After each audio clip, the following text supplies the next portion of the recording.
sehebat secanggih-canggihnya teknologi tetap ada faktor risikonya juga, makanya harus ada backup dengan sistem manual, ya kan. Ini sudah digital, kita acu-acu aja, tidak tetap dikontrol karena ada namanya kalibrasi, ada biasanya kegagalan teknologi, ada seperti itu. Kenapa K3 di Indonesia tidak terlaksana secara sempurna, ya kan? Itu karena kurang dukungan dari kolaborasi banyak pihak, ya kan? Masyarakat tidak marah dan tidak menuntut secara detail, ya misalnya contoh dulu ada pabrik karyawannya meninggal semua di dalam, itu tidak ada yang banyak yang merasa ahli HAM, ahli itu, tapi kan kadang-kadang kalau sudah beritanya naik dia sudah diam. Wartawan juga begitu, Gimana, ya kan? Pak? Hanya panas-panas tiba-tiba dikasih isu lain, lagi yang lain tidak tuntas gini.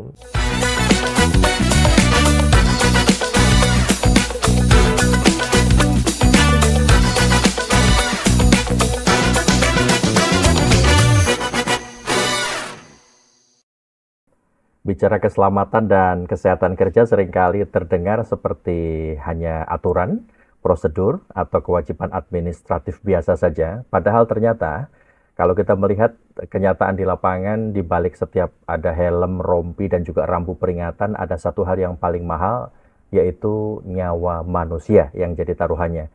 Memasuki bulan K3 Nasional 2026 ini, dunia kerja menghadapi tantangan yang bisa dikatakan semakin kompleks, transformasi industri, percepatan digital, juga tuntutan produktivitas hingga tekanan ekonomi global, semuanya membuat resiko kerja ikut berubah wajah. Nah, pertanyaannya kali ini, apakah K3 ini masih dipahami sekedar formalitas regulasi atau sudah benar-benar menjadi budaya kerja secara menyeluruh yang hidup di setiap lini organisasi? Hari ini podcast Kata Kunci Balikpapan TV kita akan membahas K3 bukan dari sisi seremonial, tetapi kita nanti akan berdiskusi secara substansi, kepemimpinan, dan juga relevansi di era industri modern. Dan bersama kita salah satu tokoh K3 Nasional, Dr. Isradi Zainal, ST, MT, SHMM, Des MBA, MKKK, Insinyur IPU. Selamat datang, Pak Isradi Zainal. Terima kasih sudah diundang. Luar biasa. Dan kami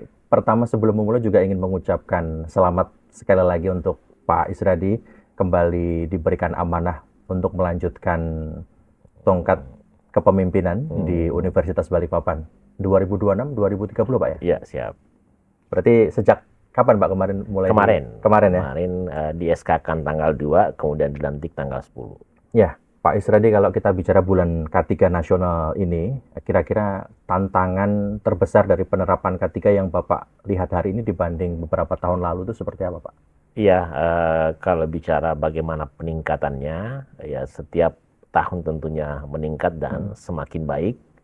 Apalagi tahun ini salah satu tema adalah memperbaiki ekosistem K3 Nasional dengan profesional, andal, dan kolaboratif. Jadi kalau pertanyaannya bagaimana, ya semakin baik, ya akan tetapi kalau tadi ada catatan pertanyaan yang sempat saya tangkap, apakah sekedar implementasi, apakah sekedar regulasi. Nah, itu kita harus pilih.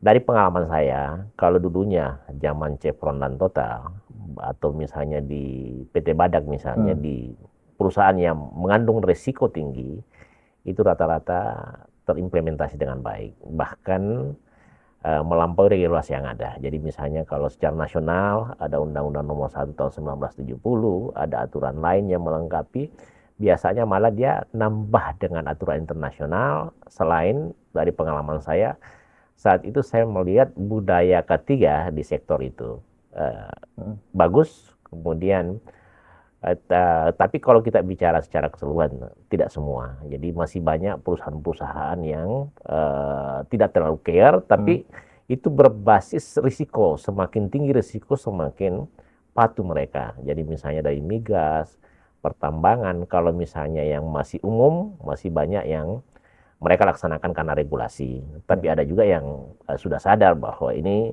kebutuhan. Ya kan, kalau misalnya K3 itu kan, kalau Undang-Undang Nomor 1 jadi rujukan, kan tujuannya sehat, selamat, sejahtera. Nah, untuk sehat, ini sama dengan kehidupan sehari-hari. Jadi tidak di K3 saja perusahaan.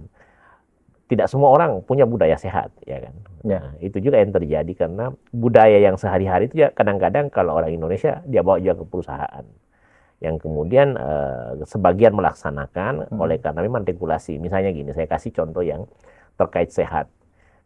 Perusahaan mewajibkan ya karyawan untuk dipastikan kesehatannya terjamin, misalnya pemeriksaan kesehatan rutin dan lain-lain. Nah, itu maksudnya, jadi kalau tidak ada regulasi kan belum tentu dilaksanakan. Kemudian selamat, semua orang mau selamat, tapi tidak semua orang lakukan budaya selamat. Karena ya pasti Bapak tahu di Indonesia teman-teman banyak yang mau selamat, tapi dia tidak patuh. Nah, artinya apa? Begitu juga sejahtera, banyak tahu kalau menabung itu sejahtera, atau misalnya investasi kesehatan itu untuk kebaikan ke depan, akan tetapi kurang care, yaitu kata-kata kurang care. Nah, makanya saya bilang, di Indonesia masih konteksnya regulasi, kemudian budaya itu yang mesti ditingkatkan. Kata kunci dari semua ini, implementasi K3 sudah harus meyakinkan bahwa itu penting untuk perusahaan, bukan kewajiban berupa apa, tapi untuk kebaikan. Yang kedua, budaya yang mesti ditekankan, karena budaya ini sangat menentukan, ya kan, biar regulasinya bagus, tapi kalau budayanya memang nanti ada pengawasan baru melakukan K3 dengan baik, itu yang tidak akan terlaksana. Artinya sistem K3 yang sudah ada di perusahaan masing-masing yang sudah berjalan, tapi kita juga masih melihat kenyataan kecelakaan masih juga terjadi. Bapak tadi menyebut ada sistem, ada budaya, atau ada dari sisi kepemimpinan. Dari 3 poin itu biasanya yang paling menyimbang itu dari sisi mana? Jadi begini, kalau kita bicara K3 itu, ada beberapa yang menjadi penyebab kecelakaan. Yang pertama ya, kadang-kadang orang ini meskipun regulasinya ada, regulasinya dilaksanakan secara baik, tapi kan dalam banyak kejadian, kemudian secara teori, secara pengalaman, banyak kegagalan K3 itu atau kecelakaan kerja karena orangnya lalai. Itu hampir 90% biasanya seperti itu. Terus yang kedua, material. Material itu sama misalnya peralatan, karena peralatan K3, peralatan yang dipakai untuk bekerja dan yang terkait itu kan harus disertifikasi, dan meskipun disertifikasi, kalau misalnya begini, dia tidak dirawat secara rutin, tidak dilaksanakan secara prosedur. Kemudian yang ketiga, kadang-kadang orangnya baik, kemudian peralatannya baik, tapi tidak dilaksanakan sesuai prosedur, itu juga. Jadi memang harus ada kolaborasi ketiganya, harus ada budaya. Nah, begitu juga misalnya selama ini kan ada orang bilang, ini sudah bersertifikat K3, sudah disertifikasi bahwa dia sudah memenuhi syarat K3, tapi masih terjadi kecelakaan. Nah, ini yang harus diketahui bahwa K3 itu ada macam-macam tahapannya. Jadi bisa saja dia diperiksa setiap tahun oleh eksternal, ya. Tapi kalau kaitannya dengan peralatan, itu kan ada yang harus diperiksa mingguan, harus ada diperiksa 3 bulanan, 6 bulanan, dan 1 tahunan. Jadi ada orang internal. Terus yang kedua, kalau dia tidak punya budaya K3, aturan itu ada, tapi kadang-kadang mungkin dia catat seolah-olah dia laksanakan. Ya kan, itu yang biasa terjadi. Nah, jadi memang apa yang disampaikan Pak Menteri dan tema bulan K3 tahun ini adalah memperbaiki ekosistem, itu berarti memperbaiki mainnya, memastikan sistem peralatannya. Jadi kalau misalnya sekarang zaman digital, itu pengawasannya mungkin sistem otomasi atau lebih ketat, kemudian prosedurnya harus betul-betul, tapi satu hal, bahwa K3 ini hanya terlaksana kalau kolaborasi banyak pihak, makanya temanya kolaborasi. Dan itu benar, ya kan. Kemudian tahun lalu Pak Menteri menyebut sistem manajemen K3, itu betul juga, karena sistem manajemen itu adalah perpaduan antara plan, kemudian kemudian material, kemudian prosedur, dan lingkungan. Lingkungan inilah kolaboratif. Jadi kalau misalnya kita mau atau berharap K3 bagus, baik di perusahaan maupun di tempat lainnya, mesti ada kolaborasi semuanya. Saya contoh, perusahaan setempat harus betul-betul konsisten, khususnya CEO, ya kan, itu harus melaksanakan apa yang ada di aturan, itu dikerjakan. Yang kedua, biar misalnya CEO menyiapkan semua sarana prasarana, kalau orangnya itu tidak diberi kompetensi, itu kan tidak bisa. Jadi semua harus punya kompetensi, ya kan. Kemudian yang kedua, mereka harus care, harus punya budaya bahwa safety itu untuk kebaikan dia. Terus macam-macam lah. Sama juga dengan misalnya wartawan juga diperlukan. Ya. Misalnya ada kejadian kecelakaan kerja, ya diusut secara terus-menerus sampai ada benang merah.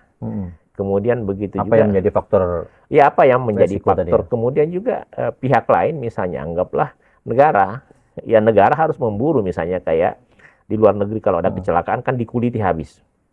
Kemudian diberi sanksi sesuai dengan aturan yang berlaku. Ini kan yang kadang-kadang di Indonesia kita tidak ada pembelajaran yang signifikan sehingga terulang. Tapi kalau misalnya kita pakai Indonesia, biasanya secara tahunan mungkin regulasi dilaksanakan, tapi secara keseharian 3 bulanan itu mungkin misalnya kayak gini, saya ngambil contoh boiler, seharusnya diperiksa tiap hari berapa tekanannya, berapa, lalai, dicatat sebegitu aja. Ini aja faktor budaya aja. Baik. Ya kan, padahal kita kan misalnya sebagai muslim kan assalamualaikum warahmatullahi, keselamatan, keselamatan, kesejahteraan. Sebagian ketiga sudah ada di situ. Selamat juga sebenarnya unsurnya ada kesehatan. Tinggal aja bagaimana menjadi budaya. Menjadi budaya menjadi budaya karena ada banyak contoh di luar negeri, misalnya di salah satu negara, saya tidak perlu sebut, bahwa meskipun dia tidak baca aturannya, tapi karena budayanya memang ditempa sejak kecil sehingga bisa melaksanakan secara baik. Akan tetapi memang regulasi tetap relevan, regulasi. Tapi bagaimana melaksanakan regulasi itu secara baik. Itu pengalaman saya di K3. Oke Pak Izradi, bicara pengalaman menarik nih, kita juga pengen tahu Pak Izradi total menjadi akhirnya tokoh nasional K3 ini dirintis dari tahun berapa Pak? Itu kalau dihitung-hitung sejak tahun 1998. Ya, bahkan 2000 lah, anggaplah tahun 2000. Ya, tahun 2000 berarti dengan sekarang 2025, 25 tahun. 25 tahun. Ya. Bapak melihat dari 25 tahun perjalanan, ini khususnya untuk area Provinsi Kalimantan Timur, Pak. Perusahaan-perusahaan seluruh yang ada di Provinsi Kalimantan Timur itu Bapak melihat apakah secara keseluruhan menurut data statistik ini sudah bisa dikatakan menerapkan K3 di lingkungan kerjanya? Oke, jadi karena kita bicara 25 tahun, jadi saya perlu jelaskan bahwa saya ber-K3 ini dimulai dari Jakarta. Dan melakukan kegiatan yang sifatnya nasional. Jadi kami sebagai ahli K3 dan insinyur profesional, jadi gabungan. Jadi kami kalau mau dilihat aslinya disebut safety engineer, ya. Dan kami berkiprah secara nasional. Kami dari Sabang sampai Maroke melakukan kegiatan K3 khususnya di bidang maritim dan jasa industri. Ya, jadi kami adalah personil waktu itu yang untuk memastikan safety di sektor maritim, baik secara struktur, mesin, elektrikal, dan macam-macam. Begitu juga di jasa industri, ya kan. Nah, kemudian khusus di Kalimantan Timur, karena tadi pertanyaannya di Kalimantan Timur, di Kalimantan Timur itu saya aktif ber-K3 di sektor migas, ya kan. Misalnya aktif duduk di Chevron melakukan baik sertifikasi maupun konsultasi dan trainer. Di Total juga seperti itu, kemudian di PT Badak, kemudian di PKT, kemudian di hampir banyak perusahaan di Kalimantan Timur. Jadi termasuk jadi pengalaman itu. Jadi kami ini orang lapangan. Jadi sebelum jadi dosen K3 juga kami sudah berpraktek bahkan sampai hari ini. Kemudian ketika bicara bagaimana implementasi K3 di Kalimantan Timur, seperti yang saya sampaikan tadi di awal, bahwa itu tergantung dari risiko yang dimiliki oleh perusahaan. Saya melihat di Kaltim ini, kalau misalnya benchmarknya misalnya dulu di offshore, di onshore, di Pertamina, di PT Badak, PKT, itu umumnya melaksanakan K3 secara ketat, ya. Baik dari segi perusahaan yang akan masuk sebagai bagian dari perusahaan, maupun personil yang masuk, maupun orang-orang yang di dalamnya itu biasa secara ketat dia laksanakan pelatihan, dia laksanakan drill, dia laksanakan exercise. Karena kemudian pertanyaannya untuk seluruh Kalimantan ini ya, sekedar informasi di Kaltim menurut informasi dari Kepala Dinas itu ada sekitar 30.000 perusahaan. Ya, akan tetapi faktanya baru sebagian yang melaksanakan secara konsisten. Ya, kemudian kalau pengalaman saya misalnya kita ngambil di sekitar apalagi arah Manggar, Batakan. Dulu kan banyak perusahaan-perusahaan internasional di situ. Saya melihat juga dia laksanakan secara konsisten, meskipun misalnya levelnya lebih rendah sedikit di Chevron dan Total. Akan tetapi karena dia klien perusahaan internasional, dia itu sedapat mungkin melaksanakan secara ketat. Ya, itu pengalaman yang saya. Tapi memang ada juga perusahaan yang berbasis regulasi. Karena kadang-kadang juga mereka lakukan itu bukan karena tidak mau. Mereka masih belum punya keyakinan bahwa safety itu untuk kebaikan mereka. Ya kan masih ada yang menganggap bahwa itu biaya, padahal tidak. Akan tetapi secara umum kalau bicara Kalimantan Timur dan benchmarknya Indonesia, Kaltim ini termasuk lebih bagus daripada tempat-tempat lain di Indonesia. Yang tidak disadari kabarnya Pak, kalau tidak salah, nanti kalau salah saya mohon dikoreksi, seperti duduk di tempat meja yang tidak proporsional ini juga termasuk salah satu unsur itu namanya gitu, Pak, ya? Ergonomi ya. Jadi K3 ini luas sekali. Ada yang terkait keteknikan, ada yang terkait dengan kesehatan, ada yang terkait dengan lingkungan. Kalau bicara peralatan biasa itu terkait aspek safety engineer, tapi di dalamnya ada health-nya. Health-nya itu ada health-nya itu misalnya misalnya dia menghasilkan bunyi yang merusak telinga. Itu diupayakan misalnya supaya tidak membuat orang sakit akibat penyakit kerja, itu juga jadi masuk di kesehatannya.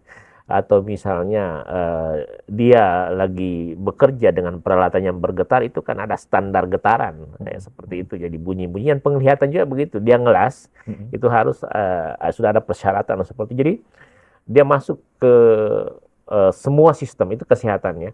Kalau bicara lingkungannya lagi, itu bicara bahwa mesin ini misalnya pencemarannya harus sekian aja, ya kan. Terus misalnya kalau kita bekerja supaya kita tidak buta, ya pencahayaan harus bagus. Jadi macam-macam, luar biasa. Nah, artinya Bapak tadi kan menyebut 30.000 perusahaan di Kalimantan Timur, tapi masih sekian, berapa persen Pak tadi Pak? Sekitar 6.000-an ya?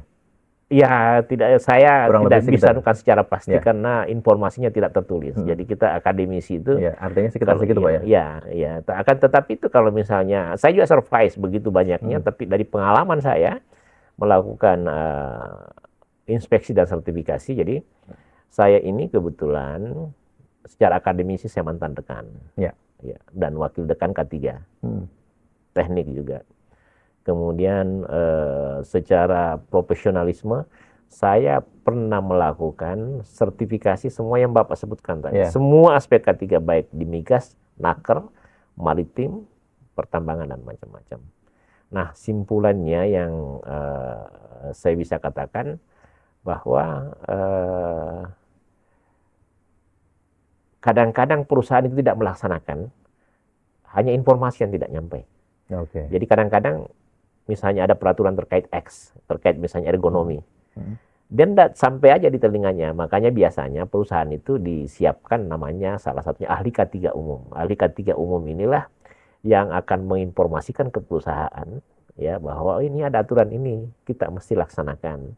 Dan itu ujung-ujungnya sesuai Undang-Undang Nomor 1 Tahun 70 untuk kebaikan karyawan. Jadi kan itu contoh, kita tidak ingin setelah pensiun karyawan buta, karyawan tuli, ya kan, macam-macam lah. Itu aspek sakitnya, ya kan. Terus kita tidak ingin perusahaan terbakar, ya kan. Misalnya kita tidak ingin liftnya jatuh, itu kan aspek K3 semua. Kita tidak ingin kalau macam-macam lah semua. Jadi K3 itu menyangkut semua aspek kehidupan, akan tetapi poinnya di tempat kerja.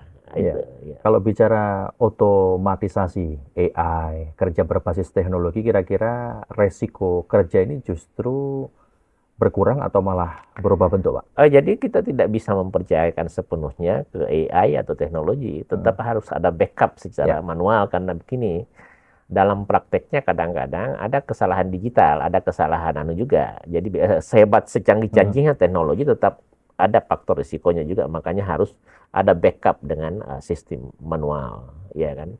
Nah, saya kalau bicara secara otomasi, saya kebetulan ada banyak pengalaman Di terkait otomasi itu. ya. Iya.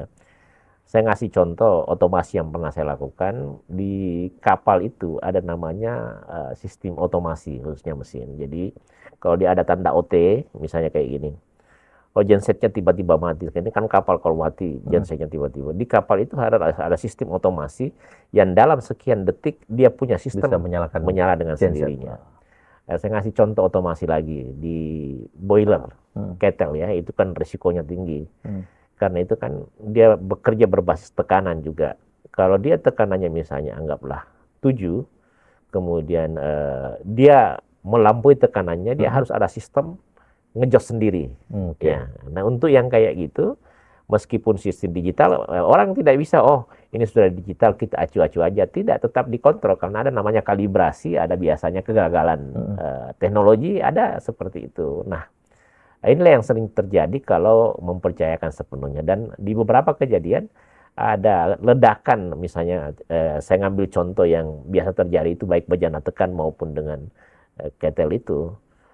Secara digital yang terlihat, oh itu masih 7, padahal sesungguhnya sudah 8 karena tidak terkalibrasi dengan baik. Makanya itu dari segi peralatan mesti dicek and recheck. Dan pengecekan itu tidak mempercayakan sepenuhnya yang 1 tahunan, tapi dia berbasis manual. Makanya orang megang peralatan, apakah itu elektrikal maupun mekanikal, itu biasanya harus dipekerjakan juga orang yang punya kualifikasi, ya kan? Jadi misalnya kayak contoh boiler, dia harus punya ahli ketika mekanik, ya.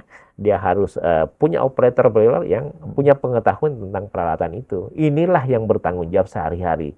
Dan ketika ada kejadian, inilah yang sebenarnya biasa lalai, ya kan? Karena kan, ya kan dia bilang, loh ini baru disertifikasi beberapa bulan lalu. Iya, tapi kan namanya pekerjaan ini kan berjalan setiap saat. Betul. Iya kan? Nah, makanya orang dalam perusahaan itu tetap menjadi bagian. Jadi perusahaan tetap jadi kunci. Akan tetapi, kenapa K3 di Indonesia tidak terlaksana secara sempurna, ya kan? Tapi itu karena kurang dukungan dari kolaborasi banyak pihak, ya kan?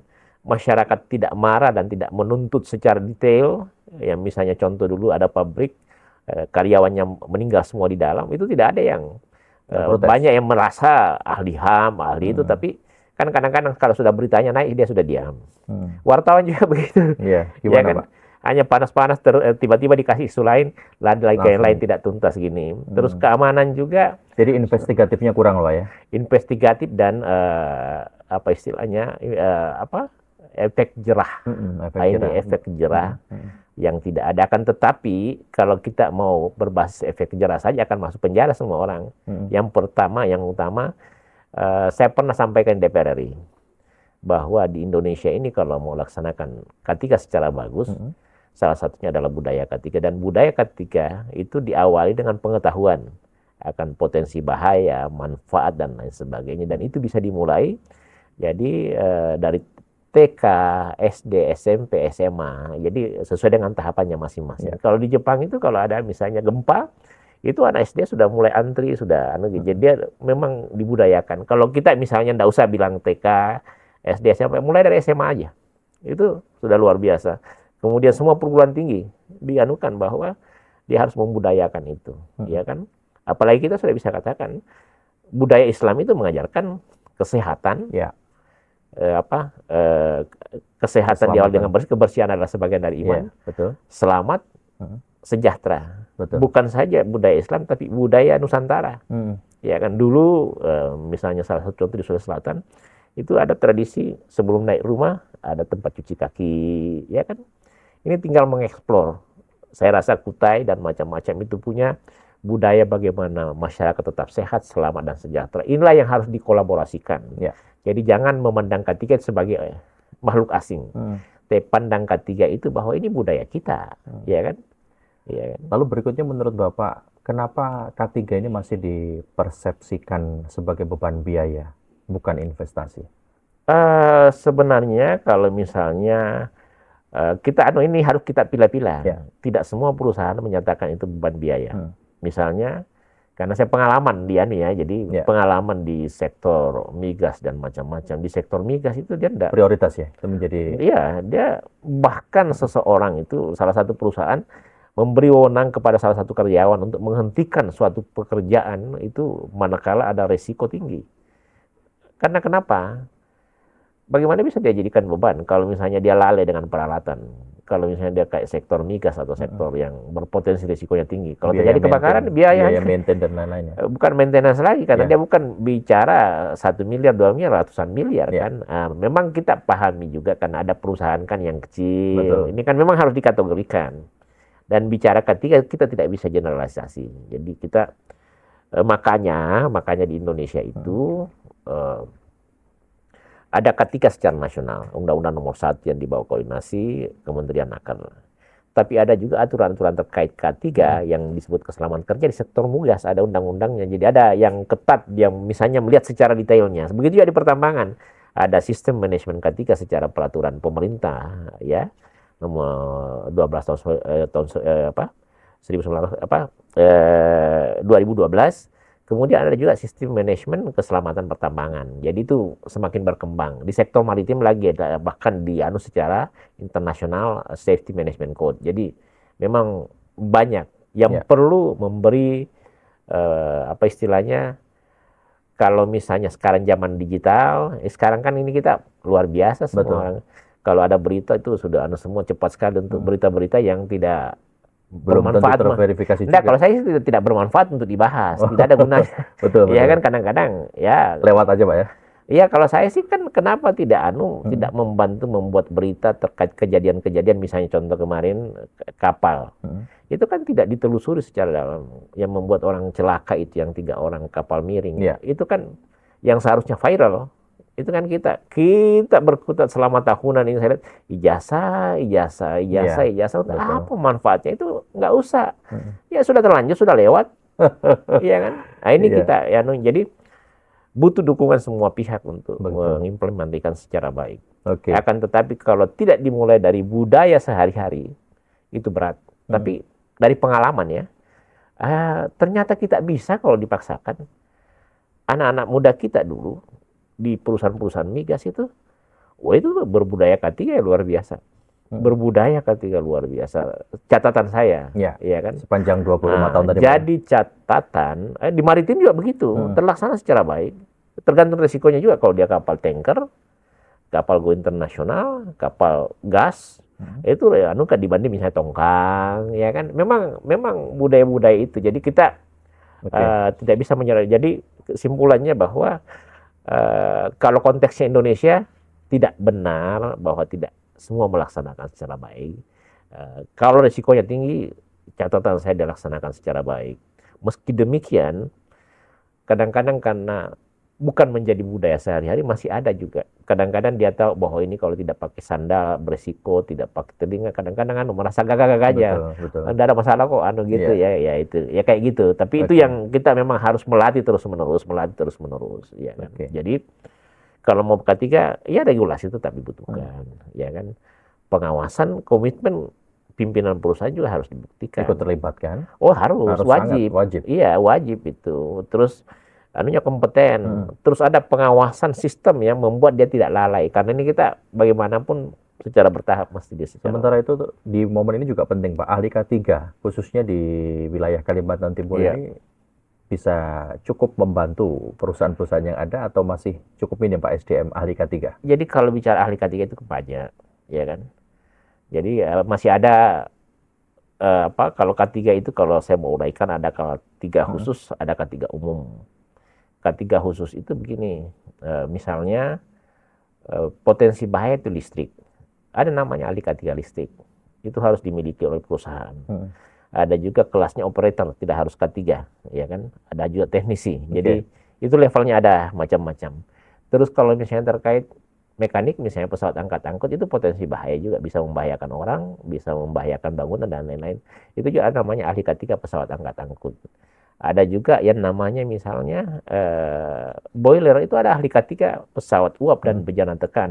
Nah, ini konteksnya di Indonesia, ada institusi masih melihat, oh ini ahli K3 utama Madya.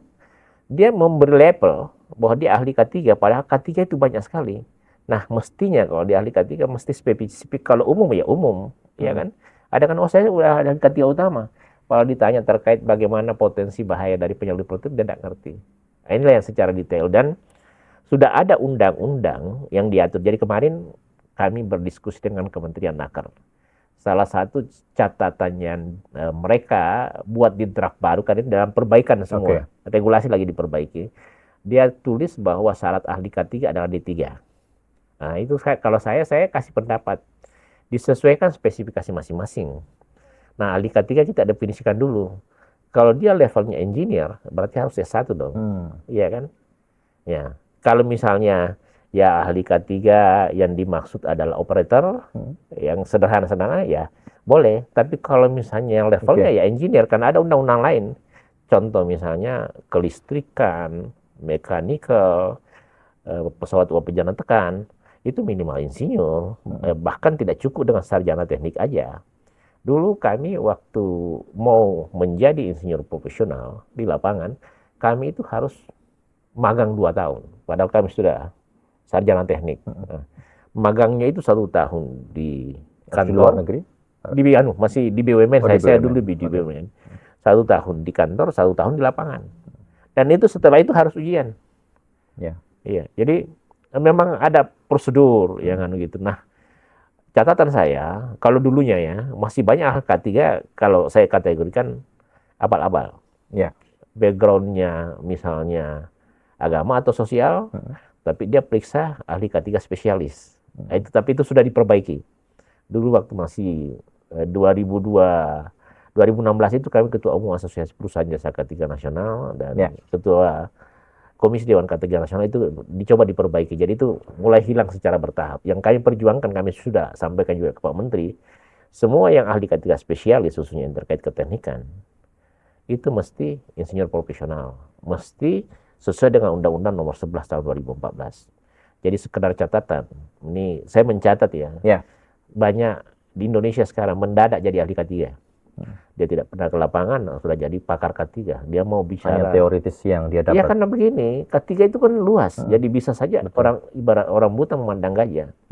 Dia tidak pernah ke lapangan, ya kan? Dia membicarakan semua hal.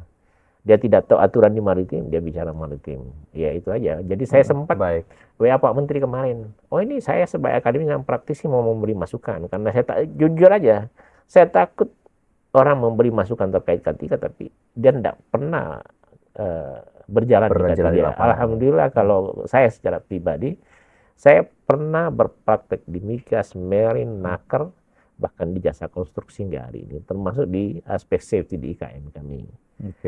Karena kami punya perusahaan juga, tapi kami berprakteknya sebagai insinyur. Kami senang sebagai buruh, meskipun sekarang jadi rektor. Jadi sebagai rektor biasa orang tidak lihat saya juga orang lapangan. Gitu, Oke, Pak Isradi, yang terakhir, bagaimana harapan Bapak terhadap wajah K3 Indonesia ke depan, di mana bukan hanya patuh regulasi, tapi juga beradab secara kemanusiaan? Iya, jadi mengatur K3 ini tidak boleh tergesa-gesa, ya kan? Kemudian karena begini, kalau orang diajak berbicara K3, ya kan, terus yang memberi info itu yang tidak menguasai K3 secara total, itu kan berisiko, iya kan? Terus kalau bicara regulasi, kita ini kalau regulasi sudah kebanyakan. Bukan regulasinya yang harus dibawa kalau menurut saya, implementasinya dan budayanya, ya kan? Implementasi dan budaya. Kita harus sampaikan ke masyarakat bahwa kalau misalnya tujuan ber-K3 itu sehat, selamat, sejahtera, maka budaya agama kita, agama semua bukan Islam saja, budaya suku kita atau budaya Nusantara kita itu ada, tinggal dieksplor, ya kan? Bagaimana dulu nenek moyang kita untuk tetap sehat dengan minum jamu, itu misalnya, bagaimana bahkan di zaman-zaman kuno, zaman Hammurabi, itu dia sudah ada aturan. Barang siapa seorang arsitek atau semacam isinya membangun bangunan dan membuat rubuh yang kemudian membuat orang korban, maka dia akan dihukum mati juga seperti orang itu. Itu kan anu aja. Jadi ketegasan. Di Indonesia satu aja saya mau catat. Undang-Undang nomor 1 tahun 70 sudah, regulasi sudah ada. Satu aja. Kalau ada kepres bahwa ini harus begini-begini, udah selesai sudah. Ya kan? Ini kan sekarang masih ego sektoral. Kadang-kadang migas jalan sendiri, kadang-kadang naker jalan sendiri, kadang-kadang pertambangan jalan sendiri. Padahal secara undang-undang semua harus berkiblat pada Undang-Undang nomor 1 tahun 70. Tapi ini kalau konteksnya Indonesia, kalau seorang petinggi seperti presiden yang bicara, selesai sudah. Ya. Kemarin hanya ngomong, wah ini kuta kotor, semua sudah turun membersihkan. Iya kan? Gitu. Tapi satu hal, ketiga jangan tergesa-gesa. Mesti mengajak orang yang pernah betul-betul ketiga, jangan jadi total tadi Bapak nyebut tokoh K3 nasional ada 100 berapa? Ya, saya dengan Pak Menteri termasuk tokoh K3 total berapa? nasional. 100? Ya, dicatat di Indonesia ada 100. Jadi ada buku 100 tokoh K3 nasional. Kalau K3 ini kami sempat mendapatkan penghargaan internasional dari World Safety Organization WSO, pernah juga mendapat penghargaan dari Gubernur Kaltim, pernah juga mendapat penghargaan dari Wali Kota Balikpapan, dan kami juga secara nasional memang berkiprah di K3 sampai hari ini, ya. Kemudian masih berpraktek K3 sampai hari ini, masih mengajar K3 sama, masih berkolaborasi termasuk acara besok di UI, puncak bulan K3 nasional tanggal 12 Februari. Baik. Ya. Terima kasih Pak Isradi. Mudah-mudahan keselamatan kerja ini pada akhirnya bukan soal seberapa lengkap aturan dibuat, tetapi seberapa sungguh nyawa dihargai. Target boleh tinggi, tapi keselamatan harus jauh lebih tinggi. Sampai jumpa di perbincangan selanjutnya. Terima kasih Pak Isradi. Selamat Hari K3 Nasional. Oke, makasih banyak. Assalamualaikum warahmatullahi wabarakatuh. Waalaikumsalam.